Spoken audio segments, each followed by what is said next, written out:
Janet Palmer, and today is October 6, 2004. I am interviewing Mr. James V. Corr at the Atlanta History Center for the Veterans History Project. Mr. Corr, would you please spell your name? C-O-R-R. Okay, and what is your birth date? June the 28th, 1922. And what branch of the service were you in during World I War was II? in the Marine Corps, U.S. Naval Aviation, Marines. And what was the highest rank that you attained? Captain. And what was your serial number? 035652. Okay. I'd like to just talk a little bit about your background and what you were doing before you entered the service. What is your family background? I was born and raised in Selma, Alabama. I'm one of 7 children. I'm number 5. And I finished high school in 1940, in June of 1940. And I was working part-time on the weekends at the post office in Selma. The congressman from this particular district was from Selma, and he happened to come in the post office one day and asked me where I was going to college. And I said I wasn't sure because I didn't have enough money to go to college yet. And he said, well, would you be interested in coming to Washington? Perhaps I could help you find a job up there. Well, the next Monday, I left for Washington and went to work in the House of Representatives as an elevator operator. And back then they paid a big $100 a month for that job, or $1,200 a year. And a week later I enrolled at Georgetown University and started my college education. What were you majoring in? I was going to major in accounting. I wanted to be a CPA. And I pursued that and became very active on the Hill. There was an organization called the Little Congress, which was a duplicate of the main Congress, and ultimately served as Speaker of the House before the war started. Also, I changed jobs and moved from the elevator. We called ourselves vertical engineers, by the way, and I went to work in the post office. And for whatever reason, I could pitch mail much faster than most people. Can't tell you why, but it's just something that came very easy to me. As a result, I moved up rather quickly. The job that I preferred, though, since college was my main objective, was to do as little work as possible and have more time for study. And the postmaster was sympathetic and put me on what's called the loading dock. What we did was make rounds within the House office building and collect mail that the congressmen were sending to their districts. And all we did was bring them down to the loading dock in the House office building, and they were put on a truck and shipped down to the main post office. When the war started, as things progressed and the news of what was happening in Europe and then the surprise in the Pacific happened, on D-Day, December the 7th, my roommate and I, when we were awakened Sunday morning and heard what had happened, we both promptly got dressed, got on the trolley and headed out to the Naval Air Station. Both of us decided instantaneously if this war was going on out there, we were going to get in it. He was a good bit older than I, but I went anyway, thinking that we could both get in. We both went through the application process. As soon as they found my age, they told me to drop out and to go back to school, and if and when the requirements were lowered, they would let me know. How old were you at that time? That was in 41, so I was born in 22, so I was 19, and you had to be 21 to get in the Naval Air Corps. And so I reluctantly dropped out and continued school, but transferred from Georgetown to George Washington and spent almost a year at GW. What made you decide you wanted to join the Naval Air Corps? I know this sounds silly, but the last couple of years in high school, when the war was going on over in Europe, we all talked about one of these days, you know, if we don't win the war over there, we may be in it, and what would you like to be? And the last thing I wanted to be was a dog soldier. I did not want to be in the infantry, slogging around in the mud over in Europe, and I could remember that from films of World War I. And the Navy seemed like a great, clean place to be. And if you were lucky enough and could get in to be a flyer, a pilot, that was even better because you had a bed to sleep in at night for you on a carrier. But then the Marine Corps, so the itch got worse, I guess, or better, whatever. And it just seemed that if I was going to be in it, I ought to get in the action. And so the quickest way that I could figure out to get into the real action was to get in the Marine Corps as a pilot, and then get sent out into the Pacific, and that ought to satisfy me completely. And so as soon as I got in the Navy, I let it be known that I wanted to, instead of being awarded an ensign's commission, I wanted to join the Marine Corps. So you went back to school until... And then they called me in October, actually in September they called me, and of 42, and I enlisted in the V5 Aviation Cadet Program of the Navy, and that was the only way to get into the Marine Corps, by the way, into the Marine Aviation. And on the 5th day of October, I got orders and reported to Roanoke College in Salem, Virginia. And I was to report there on November the 9th, 1942. And I got my student pilots training there. As I understand it, the government hired different companies that had pilots who were not involved in the war except as instructors in these student programs. And some outfit was hired to train the 20-some odd of us who were assigned to that billet at Roanoke College. My student pilot certificate was issued on December the 2nd, 1942. Right after Roanoke College, as soon as we had finished the curriculum there, I was sent to the Navy pre-flight school in Athens, Georgia. The purpose of that, we had about 16 weeks of mental training in all facets of the Navy and the Marine Corps, including physical activity. And we were involved in the usual sport activities and things of that sort. I graduated second in my class there and served as battalion commander. I really enjoyed and liked and seemed to take particular direction towards the regimen of being in the Army, or the routine of early arise in the morning, physical activity, mental preparation for whatever you were going to do, and then there was a lot of pre-flight stuff that we had to learn, like identification of airplanes, radio frequencies, and things of that sort. After finishing at the University of Georgia at Athens in June of 1943, I was assigned to primary flight training in Memphis, Tennessee, where we started flying the Navy Yellow Peril. It was called the N2S. It was a bi-wing. And the Navy required you to complete about 90 to 100 hours of training there, and of which about 50 of it would be dual instruction, teaching you all of the different types of flying, from preparation for instrument flight, for preparation of formation flying, for preparation of how to execute a dive mission, for preparation of how do you communicate without a radio, by hand signal, etc.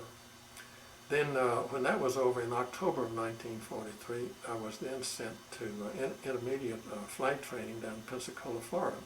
And there we started flying heavier equipment, the SNJ. And it's actually the last preparatory training that the Navy gives you.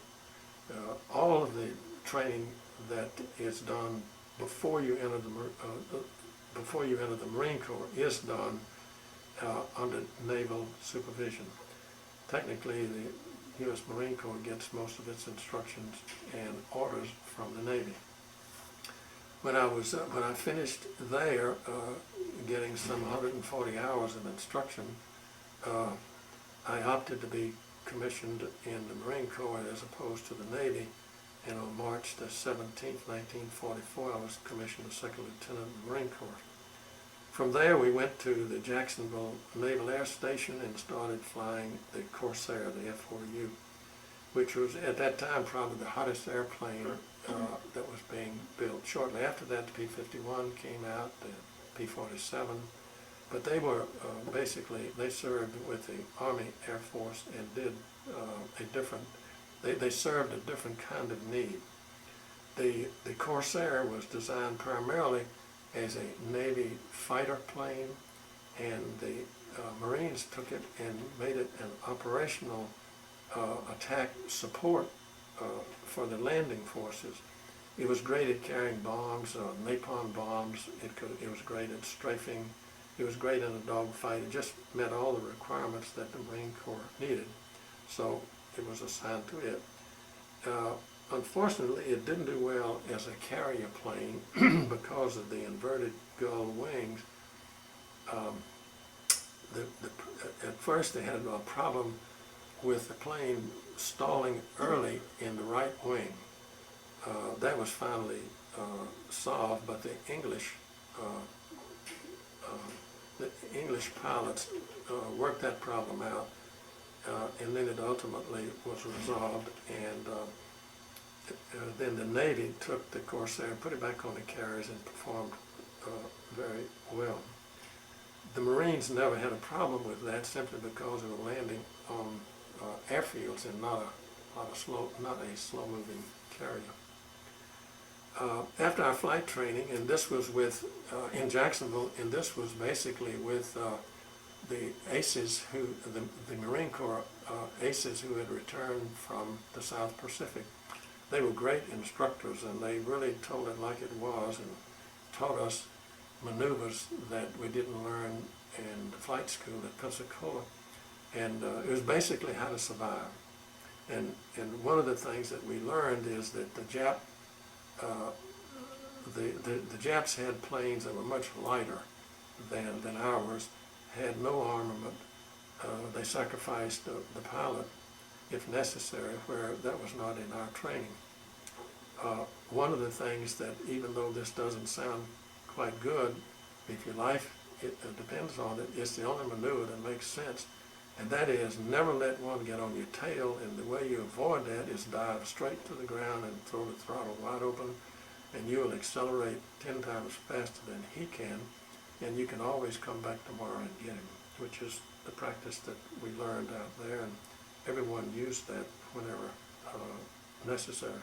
Did those pilots that were training you, that had all the experience, did they cause you to start being more afraid or whatever of going really, over there? I think they gave us more confidence. And one of the problems, I guess, that all Marines have is that a lot of people think Marines are cocky. Well, they are, but they're the best trained. There is no fighter, whether he's on ground, whether he's in the ground forces or in the Air Corps. I don't believe there's anybody that's better prepared to engage in warfare than a Marine. Now, if you look at the record, it seems that the percentage of Marines getting killed are higher than in the Navy or the Army. But that's just life, because that's the function of what that particular force does. I don't know what the ratio was in aviation. I do know this. Some of my friends that I grew up with went into the Army Air Corps, and they went overseas flying P-47s and P-51s, and they didn't even have 400 hours in the air when I had 400 hours before I left flight school. So I was much better trained than they were, and unfortunately the majority of them didn't come back. They were lost in Europe or Africa or somewhere. Well, after our flight training in Jacksonville, I then moved to Cherry Point, North Carolina, and we formed VMF 913 and MAG 91 of the Marine Corps, which was our squadron to go overseas. And we served there for about 6 months. We also flew out on the West Coast and assisted in some Marine operational landings so that we would understand what the Marines were doing when they landed to take an island or a beach or whatever, and how we could assist them.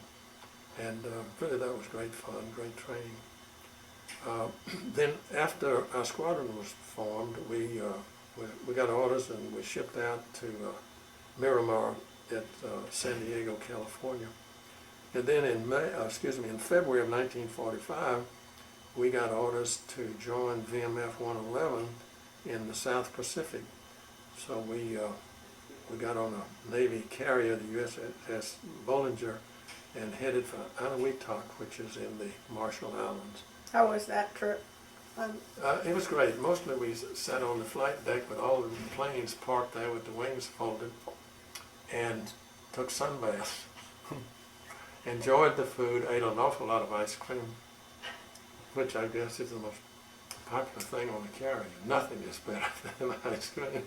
And you had a little model of that plane, is that correct? Yeah, I brought a little model here. The Corsair was a unique plane.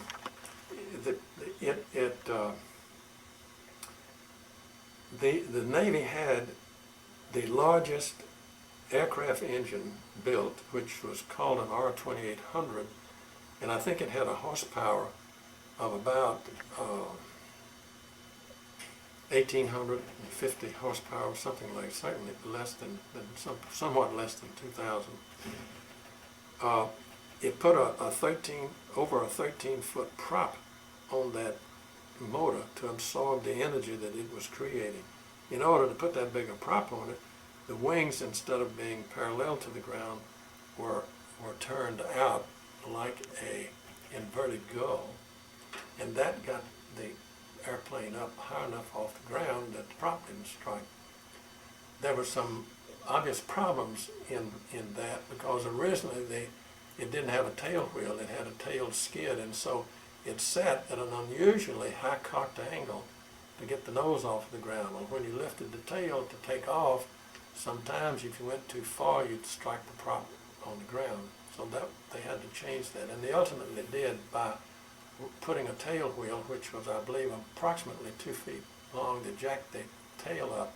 They also lengthened the shock absorbers on the main gear so that the airplane could get in a position to take off in a short distance. It probably was the best fighter plane and the best fighter bomber plane, because most of our raids were not raids to engage in aerial warfare, but were raids to assist in either the Marines landing on the beach, or we were bombing an area to soften the response if the Marines were going to land on an island or a beach somewhere. So how long did it take you then to the trip? We spent, I think it took us 3 weeks from the West Coast to get to Anahuac, and once we got there, the training started all over again, and we trained. We flew almost every single day, and it didn't matter whether the weather was good or the weather was bad, because you're going to fly in bad weather sometime. You better learn how to do it. And we had great officers. They were mostly people who were going out for their second tour. And frankly, I thought we were blessed in having men with that experience, because they could tell us the real story about what it's like, and it wasn't all make-believe. It was, well, let me tell you about, such and such happening, and this is what I did, and so forth. And some of the maneuvers that they taught us were never mentioned in our training. You learn these things, I guess, by experience. And ultimately, they'll float back to where that may or may not become a part of your training. It may be a part of it, it may not. But you learn by flying with someone who has more time than you do. If you fly wing on him, you're lucky, because he's going to teach you everything he knows, because you're saving his 6 and he's saving your 6. And usually the Navy and the Marine Corps worked in pairs. They were called a division of 4, and 2 would break off leader and wingman, and the other two would break off. And usually they got opposite each other and perform maneuvers that were like they flew over each other and would make 360-degree turns, 180-degree turns. And the idea of it is so that there are two planes always pointing at each other. As you turn, you're making a circle to come back so that you face each other. The theory is no one can get behind you there. Wherever you are, there's always two planes looking at you. And it worked extremely well out in the Pacific. So we started making raids meaning bombing runs on the islands, different islands making up the archipelago called the Marshalls. And it seems like once a week we would make bombing runs on different ones, and some of the names I can remember some of them, like Woji and Malingalap and things of that sort. They were just little atolls out there, but had jets on them, and so we went to bomb them. And they had airfields, and we went to destroy the airfields. Now, if we could get all the planes down where they couldn't raid us, then the war was moving properly to the west. How did you feel when you first went on your first bombing run? I think I was scared silly. But we, the older pilots simply said, "Hey guys, this is duck soup. We may get some ack-ack, but we'll handle that when we get there. We'll see what happens when we get there. But what we're going to do, we're going to get up to about 24,000 feet. Each of us got two 500-pound bombs, and we're going to dive. And we're going to bomb the hell out of the place." And we had pretty thorough training in how to hit the target. And you were almost inverted, because with those inverted wings, for you to go straight down, your tail had to get past center. So it felt like you were going inverted in your second as you went down to, so that you could make a straight flight on the target. Of course, no raid is 100% complete, and some guys could miss the target, a half a mile or more, but that's life. Somebody always got the target or got close enough to create some damage. And I stayed in the Marshalls. We kept moving further west in our raids until the fight for the Pacific had progressed in the Solomons and in other areas. And then came Tarawa and Bataan and then Guam, and we started operating off of Guam, not my group, but the Army started, the B-29 started raids and so forth. And then the next big move in the Pacific was to Okinawa, and we were transferred 3 months later in May of 1945 to Okinawa, and I joined VMF 312 in MAG 33. And we started operating there, and all of the islands in that archipelago north to Japan were targets that were planned, where nearly every single day, somewhere between Okinawa, including flights into Japan, were bombed. We flew many missions up to Kyushu and the southern part of Honshu, and we bombed every little airstrip that they knew about up there. And then, of course, the B-29s bombed Honshu and on up into Tokyo and so forth. But just about every day, some American of some sort, either from the Army, the Navy, or the Marine Corps, were bombing parts of Japan. What was excuse me. In all of the islands in between. The Navy was working, as you recall, the war in China had preceded World War II in the Pacific, and so there was still some danger there. I remember the island of Taiwan, but the Navy, had its fleet and carriers and so forth, and as our ability to manufacture planes and ships and so forth, and all of this support started arriving in the Pacific, then everything the Japs had done, the furthest from home they had won islands or land, were now, they were retreating, particularly in the Air Force. Their better pilots had been killed because the ratio, there were a lot of claims that the ratio was, we were getting, like 6-1, and then it was 8-1, 9-1. I don't know that it was ever that good, particularly. It may have been in one or two battles, air battles, but the point of it all is that their planes were not made to protect the pilot. The plane was manufactured to perform a task, and if the task meant that the pilot didn't come home, so be it. They had someone else to fly another airplane. And that was their psychic, where ours was exactly the opposite. We had armor plating around the pilot. Now that doesn't mean a lot of pilots weren't killed, but the majority of us were not killed. In our squadron, we lost a number of men, but that's just a part. Some of those losses were operational losses and didn't involve the engagement of the Japanese. It's just one of those things. And remember, you're flying over water, you've got a land-based airplane, there is no place to land. If you don't get home, you may not get home.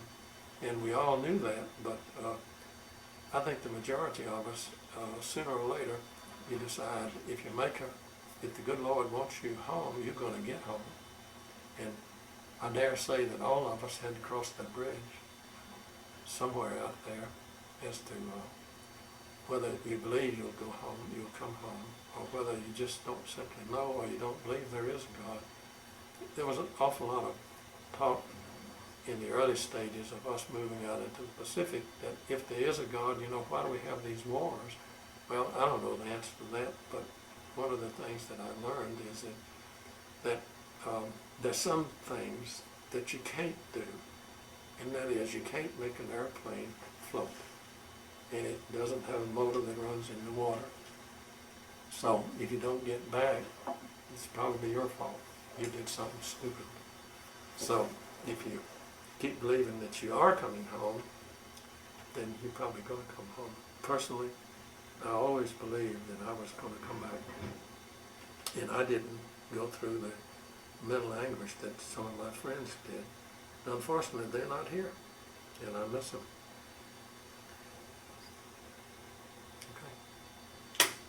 Okay. Did you have any particularly, I don't know if I can figure out how to do this. This is, every time I come, they have a Does different... it have a button that you punch to make it pop open? Eject. How about that one? That'd probably do it. If I can figure out... There it is. Did you have any particularly harrowing experiences during these Yeah, I had a bombing couple. raids? If you have anything, if you want to, Sure. if you want to go into that. Oh, I didn't stop this.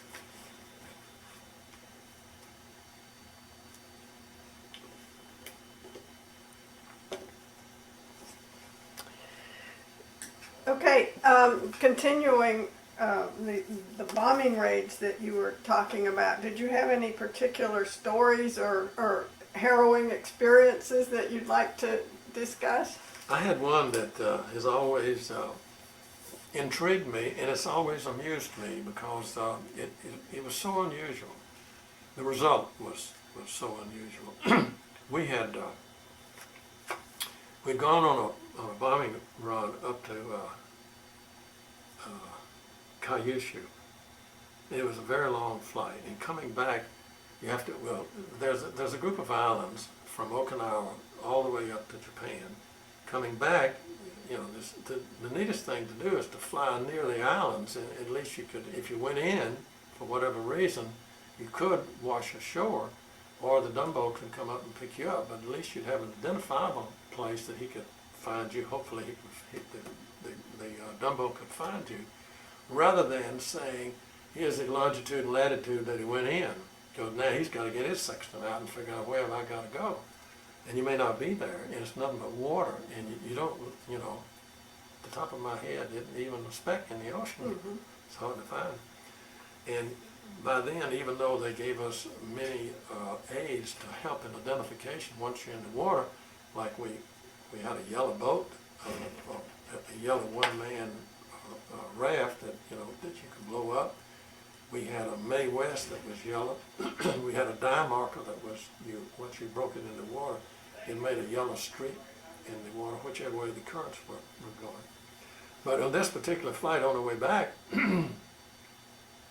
several jets jumped us, and so we engaged them, and I look up, and here comes this guy at about, I don't know, a 45-degree angle, right directly in front of me, and he's, I don't know, half a mile or so away, but anyway, he punches his nose down, and he's coming straight at me and firing. So I pull my nose up, and I'm firing. I got my 50 calibers going, and he's got his 30 caliber machine guns going. It looked like we were going to have a head-on collision, and I ducked under him.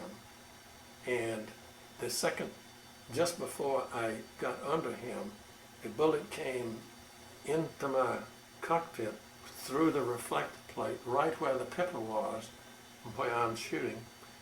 And then there's all this screaming noise occurs. The air is now coming in through my windshield, and it makes a howling noise, but the hole is, very small. And I said, my God, I must be hit. And I started looking around, holding my face, and I couldn't find any blood anywhere. And I didn't feel like I was hit. And I can see, and I'm looking right in that hole, and this puzzles me. And I hollered at Bert, my wingman, Bert Courier. I said, Bert, join up, join up. So we got together in the next, I guess, several minutes, and I said, look at me. Am I hit anywhere? And he said, no, why? I was like, I got a hole in my reflector plate here, and the air is coming in, it's screaming noise. He said, you don't look hit to me. And I said, am I bleeding anywhere? He said, no, you're not.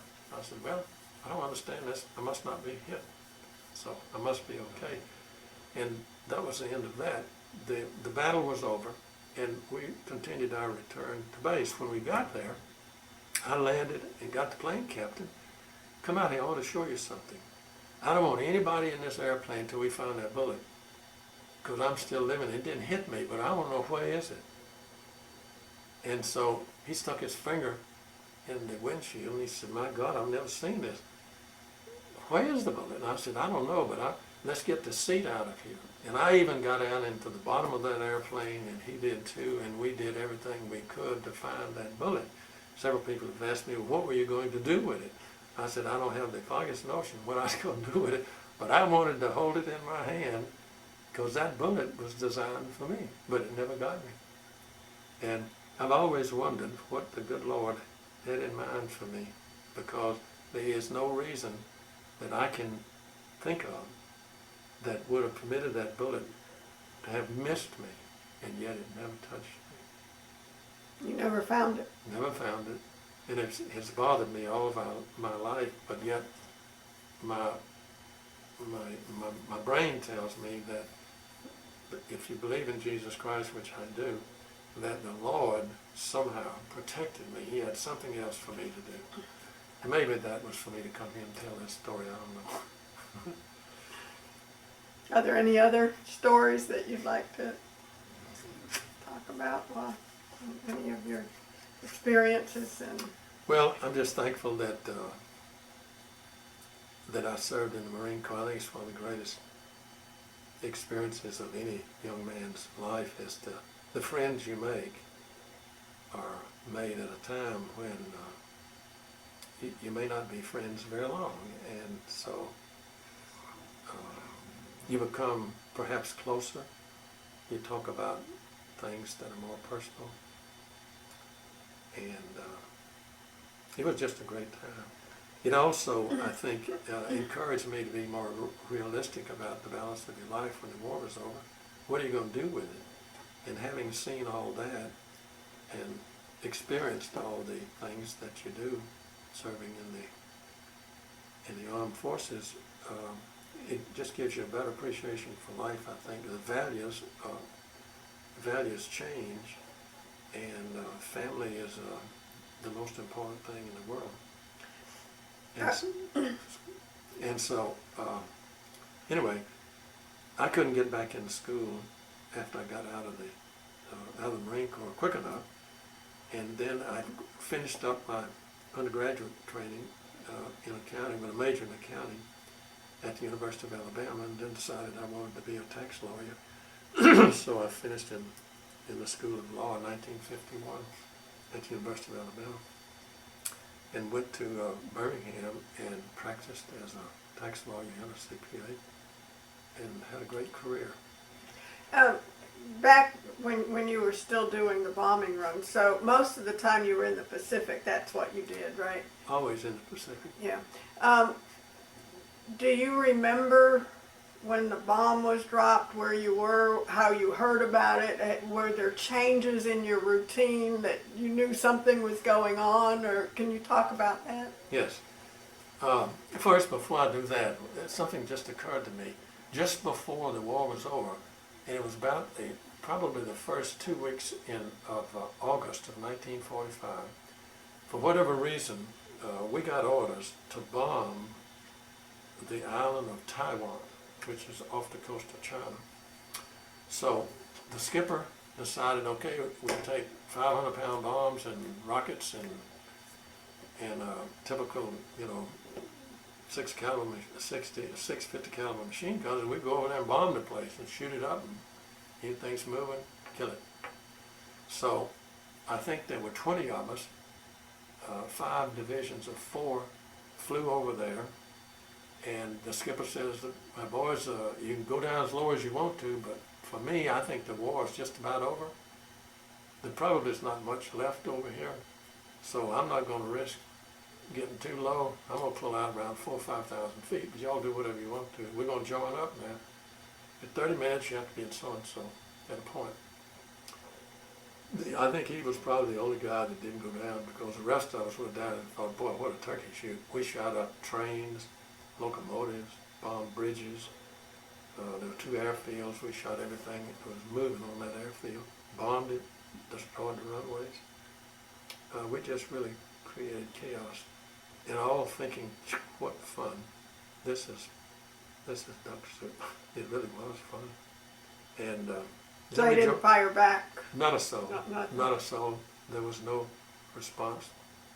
And then we all joined up and flew home. And then a couple of weeks later, if I remember correctly, the armistice, they came down and signed it the latter part of August. I believe it was August 25th.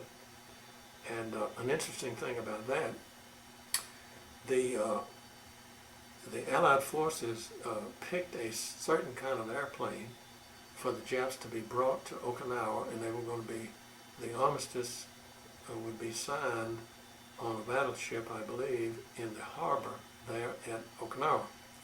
And MacArthur was going to be there, and probably General Wainwright and other, military dignitaries that were senior rank that could accept the surrender of the Japanese. And it just so happened that my flight, the 4 of us, were given they call them CAPs, Civil Air Patrols. What we do is they had these little destroyer escorts and other kind of small vehicles, or vessels I should say, and some of them had radar, and they were called picket patrols. And they would put these picket patrols up 100, 200, 300 miles north of Okinawa in all quadrants from west to east, or perhaps from south to north, so that if enemy planes came down, we could detect them coming early so we could get ready and scramble fighter planes off Okinawa, wherever they might be. And so I happened to have, we were relieving someone else because these patrols we flew all 24 hours a day. The night fighters flew at night, we flew in the day, and it was always probably a dozen of these patrols, always flying every hour of the day. And we always intercepted them, usually before they could get down to Okinawa. And so we were out there, and the Corsair has if you're in a jam and you need extra power, there's something called water injection, which is about, I don't know, probably 15 gallons of water. And the idea is if you break the little celluloid and the water is injected into the system, that since it boils or reduces itself to steam very rapidly, it adds additional horsepower to the engine, and you may get an extra 50 or 100 horsepower. But in any event, you could accelerate extremely fast by using the water injection. The order for using it, unless you're in a dogfight and you're going to get creamed, you better use it and get out of there. But when you did, it usually burned up the exhaust stacks on the airplane, so they had to be replaced. So they were frowned upon. Use them only in case of an emergency. So we were on our routine flights, and it's usually done in a box. You fly so many minutes this way and this way, you know, and you make a box. And you just stay over that picket patrol, and he tells you what to do, when to do, or do nothing, just keep doing the box. And all of a sudden, this guy says, whatever our call sign was, to enter gate. And that was the call sign for advancing the throttle, break the little wire, your nan water injection, all four of you. And you are really going to get out of there or go someplace in a hurry. And we knew that the envoy was coming down, and we knew that all this rhubarb about you're going to have to stay 50 miles away, they're not going to take a chance of anybody getting close enough to shoot them down and all that stuff. So I said, repeat instructions. And he repeated instructions, and I'm not going to say exactly what they were, but they were not as nice as the first was, get your so-and-so out of there. And gate now. So we broke the wire and went barreling off there. I must say, it's sort of like a rocket hitting you. It really was a sensation that I had never experienced before, because I never had used it before. We thought that was funny. Then we were secured. The envoy landed. The ceremonies start, and we were way off over here, about 100 miles. And so we were told to return to our base. And we were on the southeastern part of Okinawa. And I don't know how far we were from Yontan, which is where they landed, either Yontan or Kadena. In any event, we came back. And on the way back, we were flying back probably around 10,000 feet, and the idea occurred, why don't we buzz the place? You know, so what if they catch us and they report us? What are they going to do, send us home? What a great idea. So we decided to buzz the damn thing. We never did get quite all the way there. We did stay north of the field, but we did do what's called a victory roll. We went in at about, I don't know, probably 300 knots, and then the four of us pulled our planes up and did a vertical roll, slow roll, going up like that. And it just so happened that my sister, and she tells this tale, and I'm sure it happened, that all of this was being broadcast by radio. And she's from Montgomery, Alabama, and she and her husband both heard the procedure. Now, whether it was broadcast at the time or a day, a week delayed, I never knew, and I doubt that they did. But in any event, it was broadcast, and it just happened to say that somebody, one of the reporters said that there were 4 Marine fighter planes that came down and did a victory roll, and the 4 of us were quite surprised that anybody knew what a victory roll was. But anyway, we thought that was funny, and our skipper heard about it, and he said, what am I going to do with you guys? And we all 4 said, why don't you send us home? But he didn't. We did get home later. Actually, the war was over in August. We got home at Christmas in '45. And how did it feel? Terrific. We were all joyous. One of our boys, unfortunately, didn't make it. We got out on the West Coast, and he did get home. He didn't see his mother. He was killed in an airplane accident out there at one of the naval air bases. But everybody else, as far as I know, got home, and the majority of us, got out of the Marine Corps or out of the service as soon as we could. And I was discharged from the Marine Corps in Pensacola in early '46, and started back to school, I think in June of '46. Did you use the GI Bill? Mm-hmm. Used the GI Bill. And I worked out at a college called Stillman Institute, which was a black college at at Tuscaloosa, Alabama, and served as bursar there. We had a white president, and the director of religion was a white lady, and a great school that was started by the Methodists back after the Civil War. It's still in existence. Still is now called Stillman College. But that was a great experience of working out there and going to college simultaneously.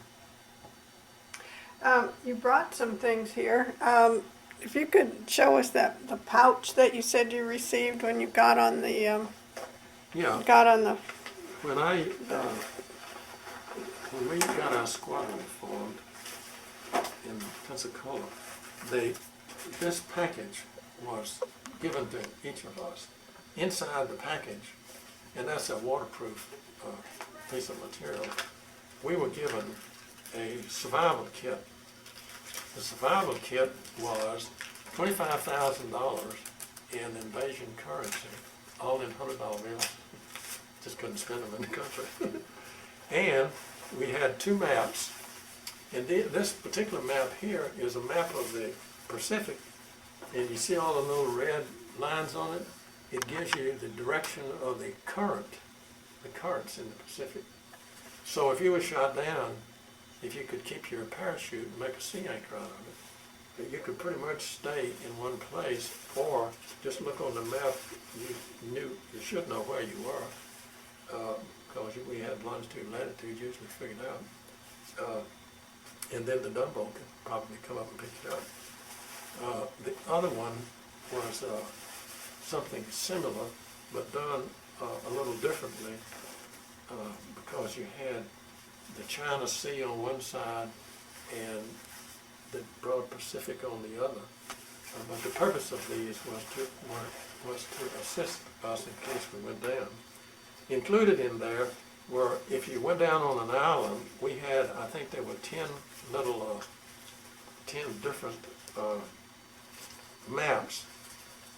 And they had print on there in whatever language, and it simply said, if you assist in getting this this American flyer back to American forces, you will be, the United States government will give you $25,000 as a reward for assisting that person returning to his squadron. You could use this $25,000 in invasion currency any way you wanted to help get you to friendly forces. And one old Gurney sergeant that I met down at the flight school in Pensacola said, if you ever get the chance, go west. And what he meant was, go to China and don't hurry up. Maybe it'll take you 3 or 4 years to get through there, but by then the war may be over. And you'll have a gorgeous time working your way all the way around the world to the west. I don't know anybody that ever did that except him. What is that? The bracelet that you have? Oh, boredom is the one thing that we all have to fight, because when you're not flying and that's all you're trained for, what do you do with yourself? You can't carry all the books that you'd like to read because it won't let you. And so there's a lot of book swapping, but that gets pretty old too. So everybody tries to do something, and we made chains of beads, you know, to send home to your wives or your girlfriend. But most of the guys built, or made, I should say, constructed watch bands for their watch. And this is a piece of stainless steel out of an airplane. And I took my first Navy wings and cut them into, and soldered them onto each side. You take your wristwatch and put this in there, and it hooked on, and then this fits on your arm.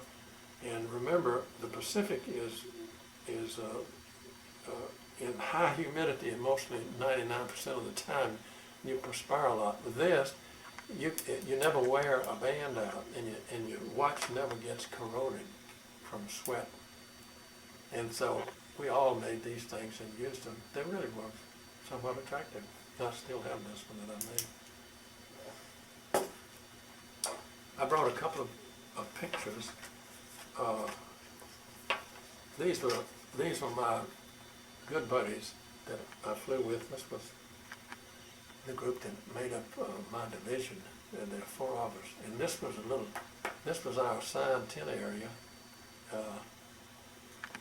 at Awasi Airfield on Okinawa. Probably a horrible looking place. We thought it was pretty good. It was a tent.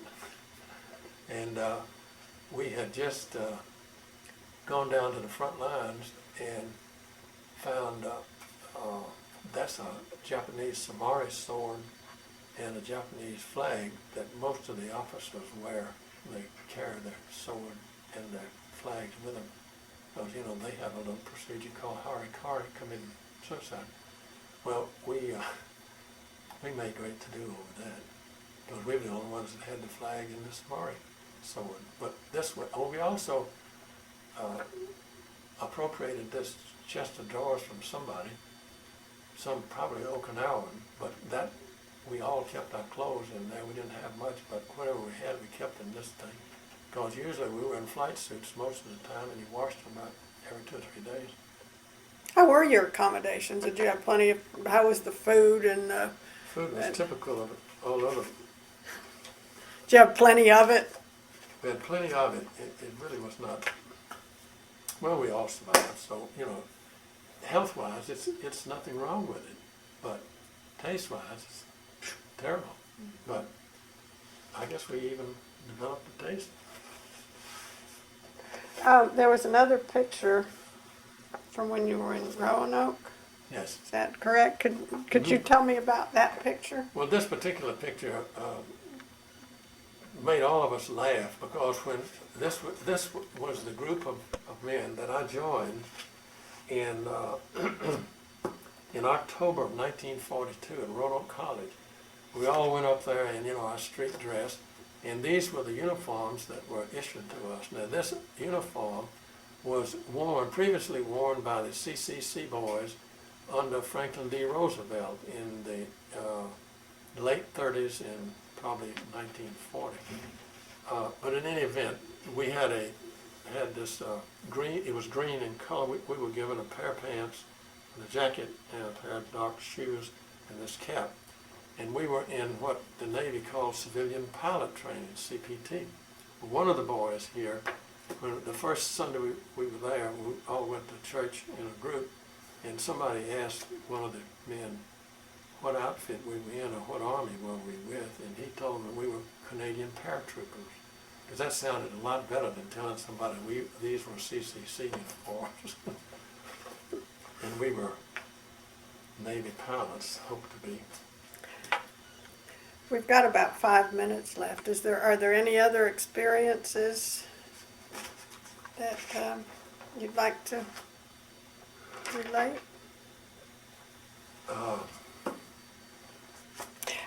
When you came back, I guess your family was quite relieved to see you. Yeah, and my family, we were very fortunate. There were 4 boys and 3 girls. The oldest boy was working for DuPont and didn't serve in the armed forces. My older brother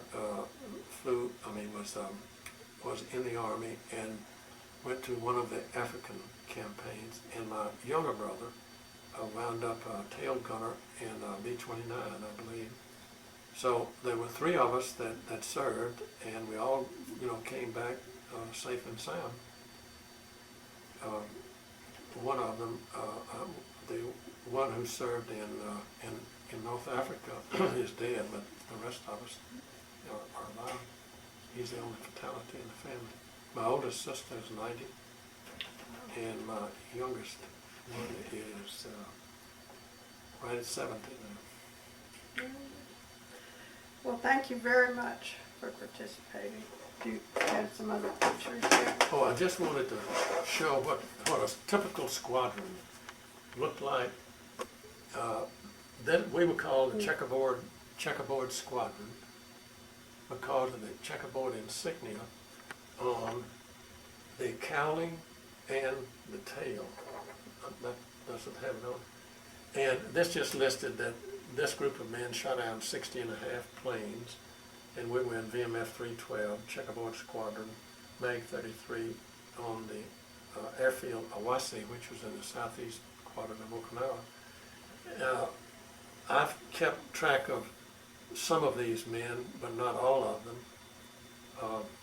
Do you have reunions? Or? No, we've never had not a single reunion. And I'm sure the other squadrons have because I read about them. You know, somebody has to decide to do it, and then you have to find out where everybody's located. I did find the 4 guys that made up my individual group, and I've talked to 3 of them. One of them died this past year, so there are only 2 of us left. And one lives up in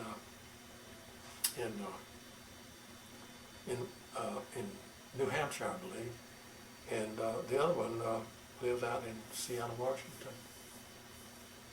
And we talk about every 6 months, exchange notes and whatever. All of us have family, grandkids, some great grandkids. But it was a great experience, and I just hope that none of my boys ever have to go through something like this. And those who survived are just plain simply pure lucky, and God had something else for them to do. Thank you very much. It's my pleasure.